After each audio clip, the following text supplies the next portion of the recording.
And now, finally, let me ask you about how it works in present day, too, because you see people like Glenn Beck and O'Reilly and Hannity and the whole right-wing media push for the wars and push for deregulation of the banks, all the things that wind up helping these same guys.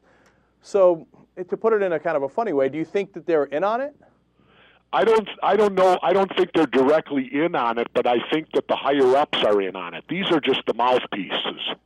You know, they're the ones that go out there and are the mouthpieces that we see.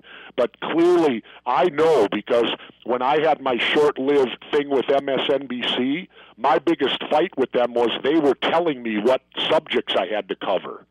You know, it came down from upstairs, and these guys will deny it, but I know it's not true. All of the stuff comes down from upstairs, because if you look at all their shows, they all do the same topics. It's just a different guy's perspective of it. So do you think that that's the same process of self-selection? So if Mike Maloney is a left-winger who rants on the left, well, he doesn't get hired by Roger Ailes because Roger Ailes isn't interested in that message on Fox News. Yep. But if you're pro-war and you do the same kind of rants, well, then you get hired by Fox News. Yep. If you're the great example was myself. When I came out of office, I was the hottest commodity out there. I was the voice of the independent. I got CNN, MSNBC, and Fox got in a bidding war for me. MSNBC won. I went to do my show. They were putting together a 5-day-a-week show for me, and then all of a sudden a phone call came to one of my subordinates, and they said, "Is it true that the governor doesn't support the war in Iraq?" This was right before the Iraq War was going on, getting ready to hype up. And they said, "No."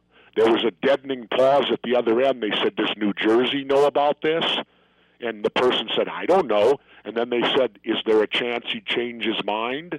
And this person had worked with me 4 years at the Capitol. He said, "I don't think so," because he said the governor's pretty staunch when he gets, you'd really have to sway him. And the war ain't going to sway him. Well, it turned out they wouldn't put me on the air. They paid me for all 3 years. They pulled my show. And I sat and collected paychecks, and I couldn't say anything because my contract said I couldn't do any cable nor any news shows for 3 years. That's really interesting, because that's exactly what they did to Ashley Banfield. When she made the speech against the Iraq War, yep, they literally put her in a closet and paid the rest of her contract so she couldn't talk to anyone else. Yep, and they did it also, if you recall, to Phil Donahue.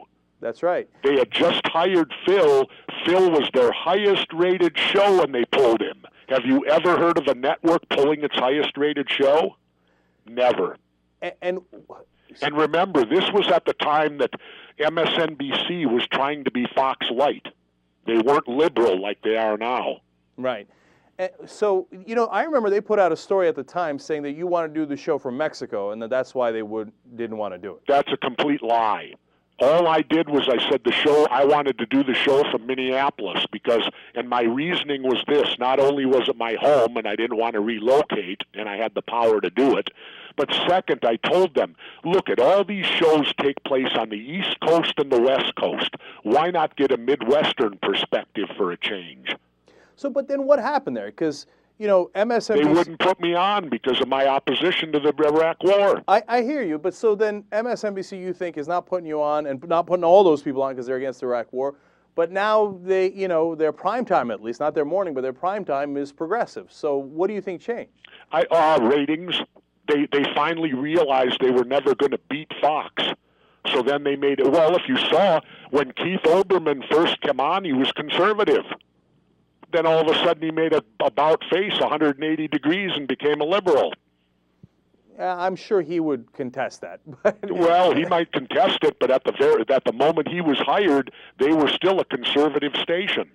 If you like this little clip, you'll love the whole show. It loops 24/7 on theyoungturks.com. Go and check it out right now.